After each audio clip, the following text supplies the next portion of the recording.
Hello everyone, this is ARIRANG News. It's 2 p.m. here in Seoul. I'm Laah Hyun-kyung. The stories we're following at this hour. Reports out of Washington point to the possibility of Japan's leader addressing the U.S. Congress. The Korean American community is strongly against the idea.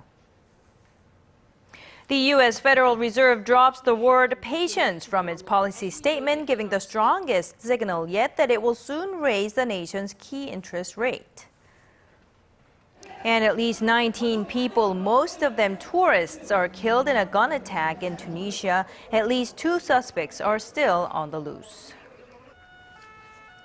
Now we begin with Japanese Prime Minister Shinzo Abe's visit to the U.S., which will most likely happen next month, amid growing attention on whether he will be granted permission to address the U.S. Congress. Pressure continues to build on Abe to apologize for its wartime atrocities. Kim has the story. The pressure on Japanese Prime Minister Shinzo Abe to address the country's wartime atrocities in a prospective address to Congress will continue to mount, despite reports that lawmakers in Washington generally favor the idea.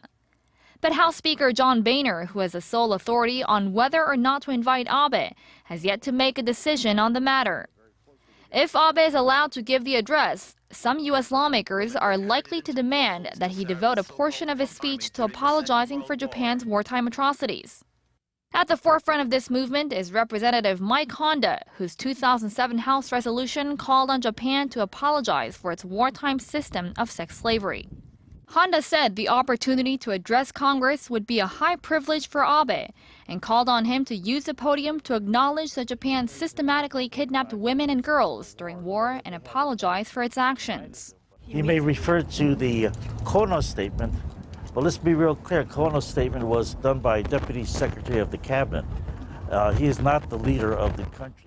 The Kono statement, issued by then-Chief Cabinet Secretary Yohei Kono in 1993, contained an apology for Japan's sexual enslavement of women before and during the 1930s to mid-1940s.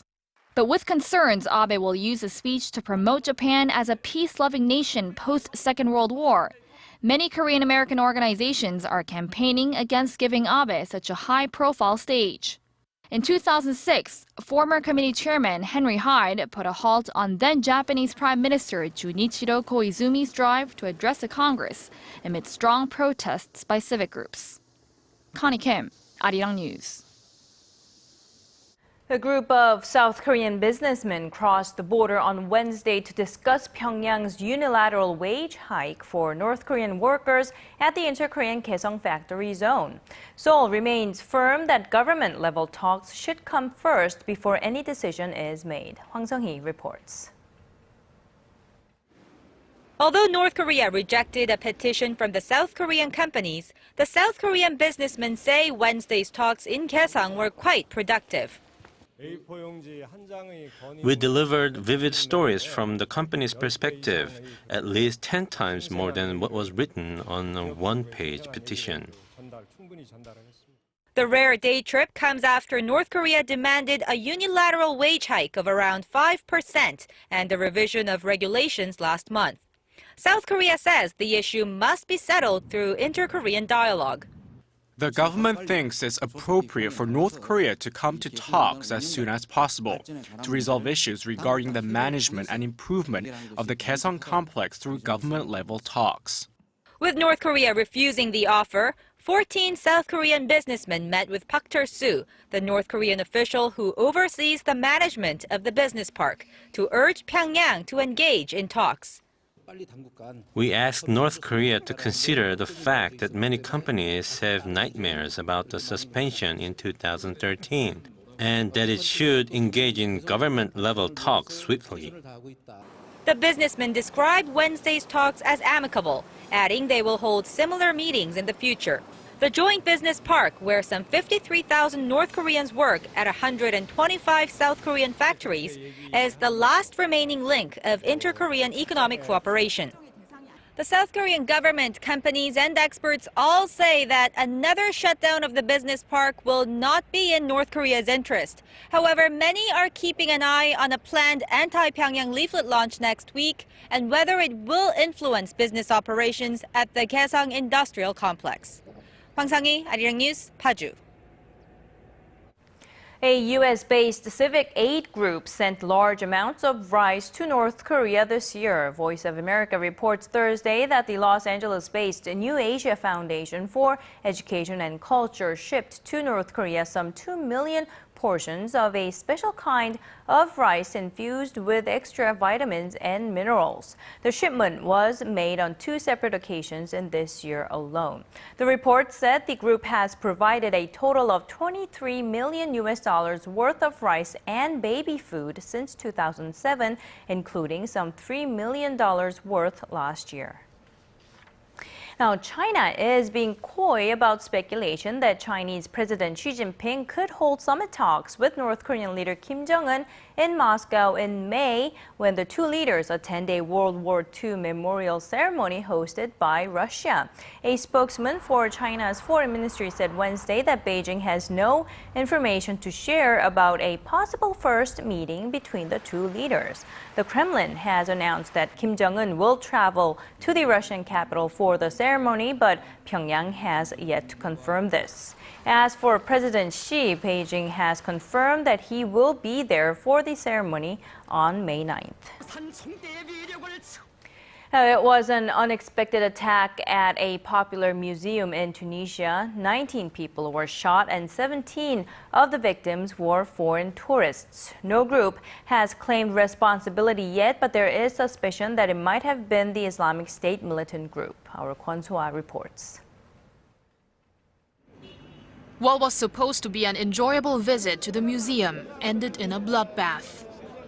Tourists from Japan, Italy, France, Poland, Spain, and Colombia, 2 Tunisians and 1 police officer became victims of the terror attack Wednesday at the popular Bardo Museum in Tunisia's capital, Tunis. More than 40 people were injured. It was a difficult experience. I love Tunisia. I come very often to Hammamet. I thank the soldiers for protecting us. Authorities killed 2 gunmen but are searching for at least 2 more. The attackers were dressed in military uniforms and began shooting towards tourists getting out of buses and took hostages. It's a hard blow for Tunisia, but we want all our friends to understand that terrorism can strike everywhere at any place. So terrorism strikes, we strike again, but won't have any future. We have to be united in the fight against terrorism.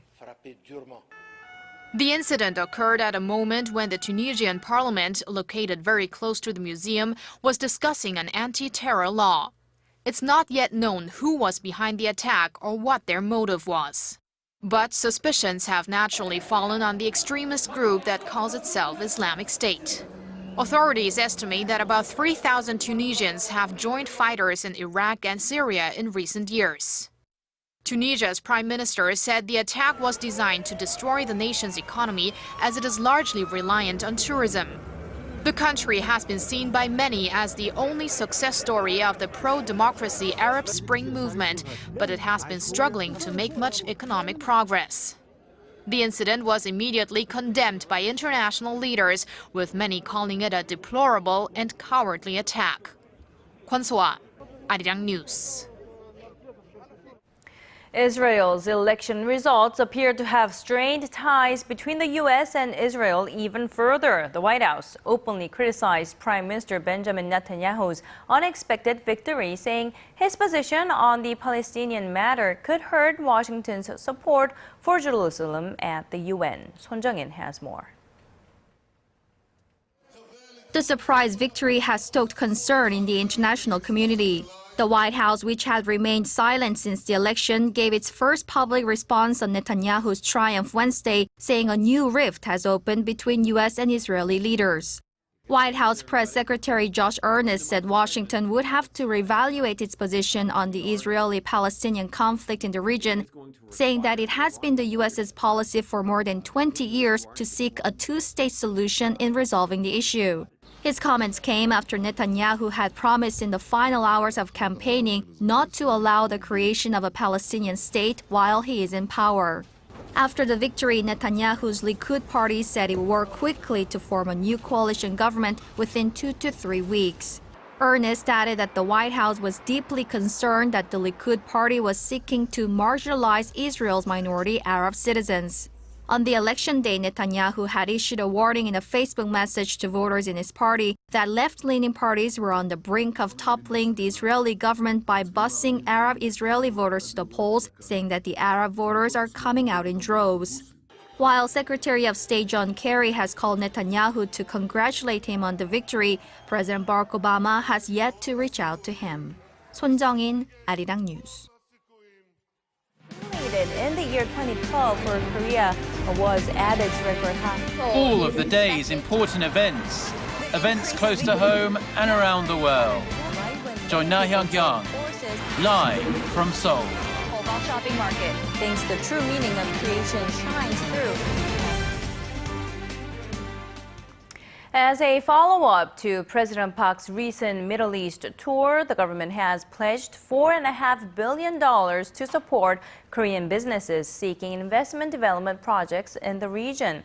At a meeting Thursday led by the president, the government said it will increase financial institutions' loans to those investing in overseas construction by about $3 billion this year. The Export-Import Bank of Korea will also support other lenders with $1 billion worth of indirect loans for companies wishing to expand abroad. Korea's producer prices have risen for the first time in 7 months. So the Bank of Korea says prices edged up by 0.1% in February from a month ago. The central bank attributes the pickup to a recent oil price rebound and a rise in fresh produce prices as the Lunar New Year holiday fell in February this year.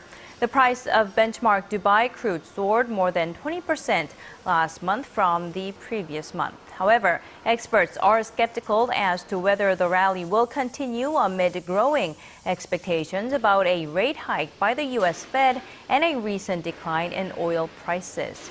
The producer price index serves as a leading indicator for consumer prices.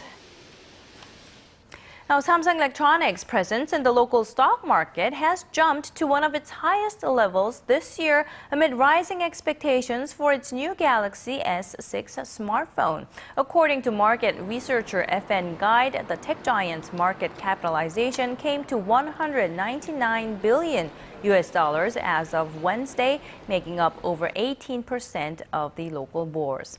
Its share price also topped a psychologically significant level of 1.5 million won, that's about $1,300.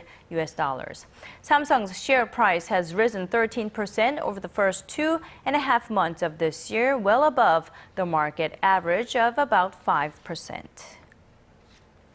Now, the U.S. Federal Reserve has paved the way to raise its key interest rate, but made it clear that it will move forward with caution. The Fed has also cut its growth outlook on slowing spending, a drop in exports, and most importantly, low inflation.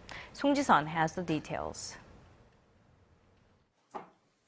As widely expected, the U.S. Federal Reserve opened the door for a possible rate hike sometime this year, removing the word patience from its policy statement. But Fed Chair Janet Yellen stressed the need for policymakers to consider the country's still fragile economic growth prospects.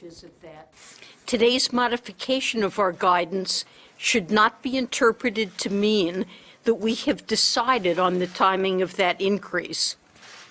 In other words, just because we removed the word patient from the statement doesn't mean we're going to be impatient. The U.S. Central Bank slashed both its growth outlook and inflation forecast for this year, saying inflation would move below its 2% target, largely due to falling energy prices and a decrease in spending. Yellen also noted that exports have weakened partly due to the strong dollar, but said that also reflects the strength of the U.S. economy. This hints that the Fed will not rush into a rate hike, as that will lead to a stronger dollar and dent its outbound shipments. Seoul Central Bank convened an emergency meeting Thursday morning to discuss the impact of the Fed's statement and prepare countermeasures.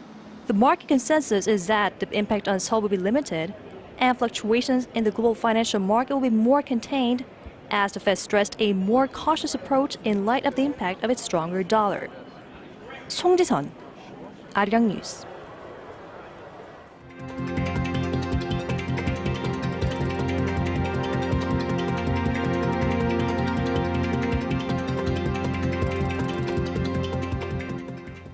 Apple could launch an online TV service with a bundle of about 25 channels as early as September.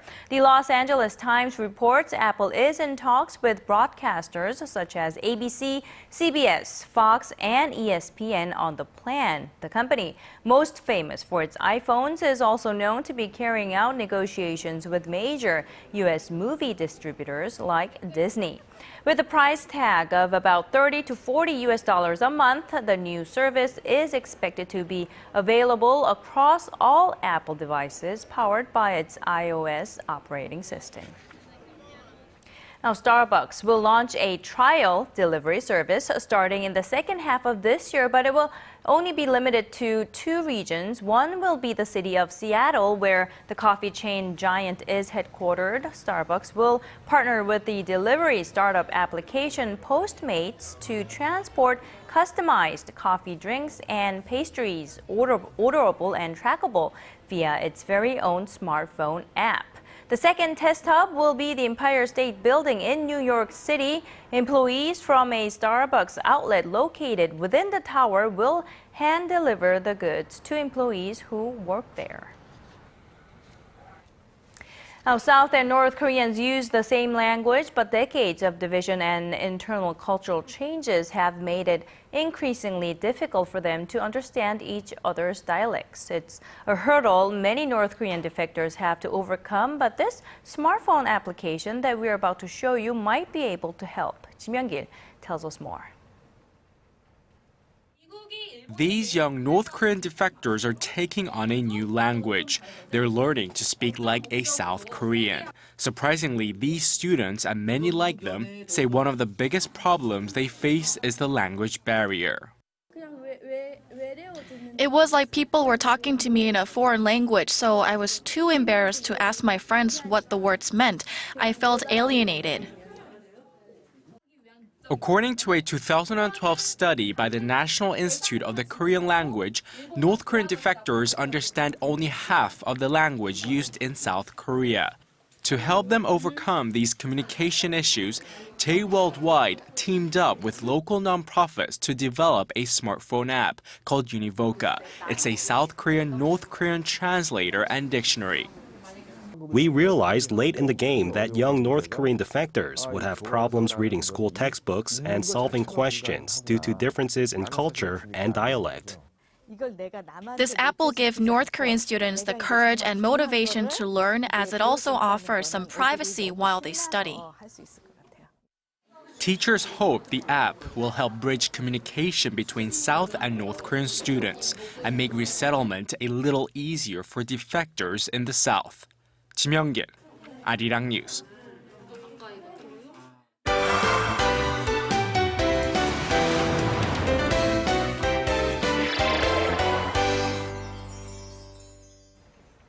Well, no matter where you're born, it's always important to know and understand your origins, and that doesn't exclude artists. Our Im Yoon-hee joins us with a look at one person who has done just that and more through his art. Good afternoon, Yoon-hee. Good afternoon. So, Korean-Chinese artist Laah Hyun-kyung, he's made quite the mark on the contemporary art front, especially here in Asia. Now, he also goes by his Chinese name, Shui Shenji, and he's opened a recent solo exhibition here in Seoul, and I was able to sit down with him and get a look at his work and him as an artist. Take a look at this next report.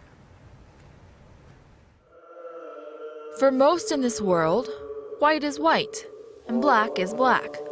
There may be different point of views, but the universal standards, the silent restraints linger quietly in the background, on the floor, all around us. But for some in this world, those standards are just mere suggestions. Artist Laah Hyun-kyung is one of those individuals. Born and raised in China, but of Korean descent, Choi encountered a very successful career, first in China and then in Korea. He's a painter, but he's also a sculptor and an installation artist. His works embodying elements of both Asian and Western influence, but most strikingly, almost like a self-portrait, they reveal glimpses into his identity as an artist. When I was young, I was in Paektusan Mountain in North Korea, and everything I saw was white as snow. It was so pure. I wanted to return to that moment.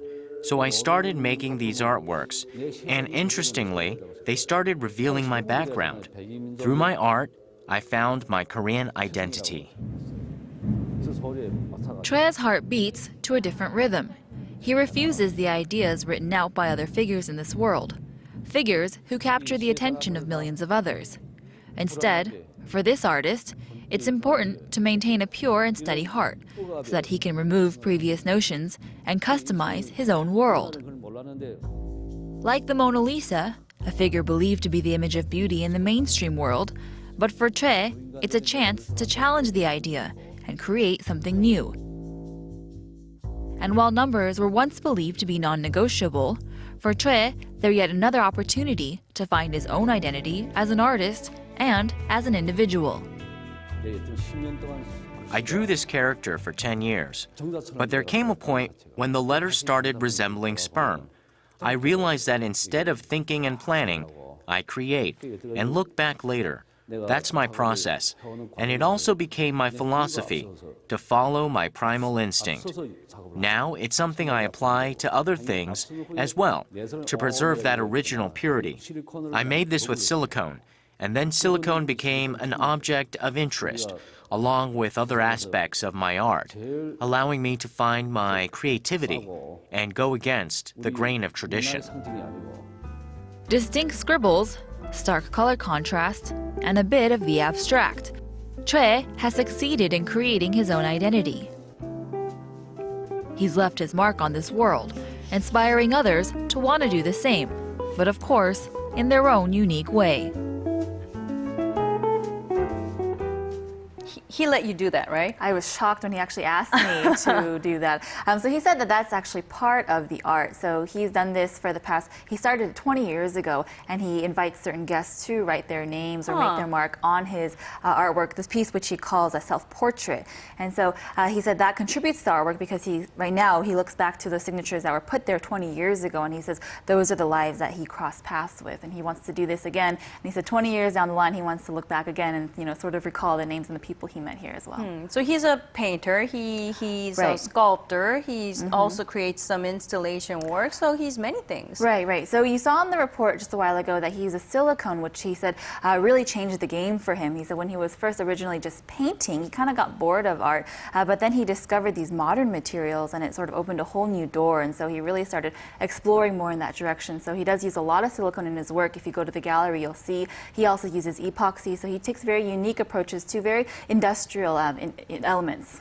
And the heartbeat, that was very moving. Right. Really and sparking your curiosity. Right, you need to go to see that one because it's really loud and you really feel it kind of like matches to your own rhythm a little bit. So very interesting exhibition to go see. Okay, all right. Thank you very much, Uni, for coming in today and sharing this report with us. It's always a pleasure.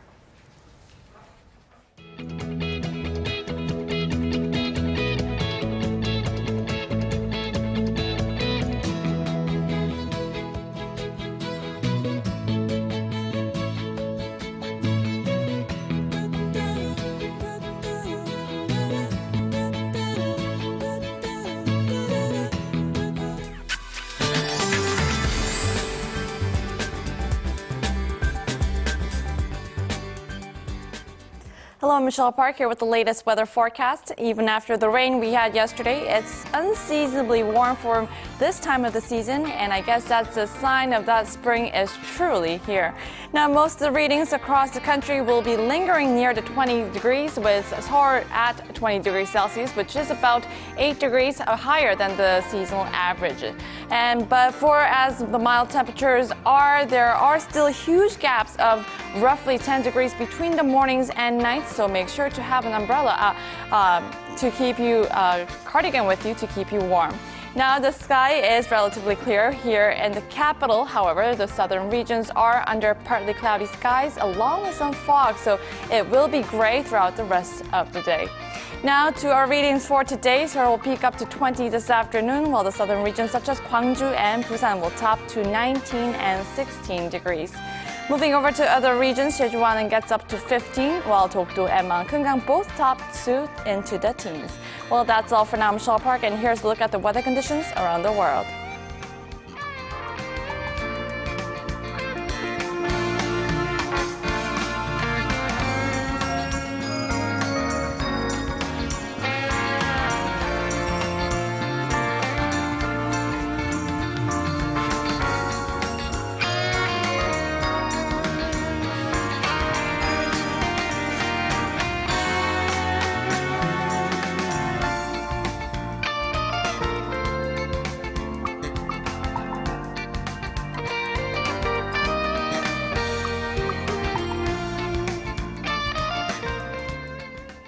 And that's the end of this edition of our newscast. I'm Laah Hyun-kyung in Seoul. We'll be back with more updates at 4 p.m. Korea time.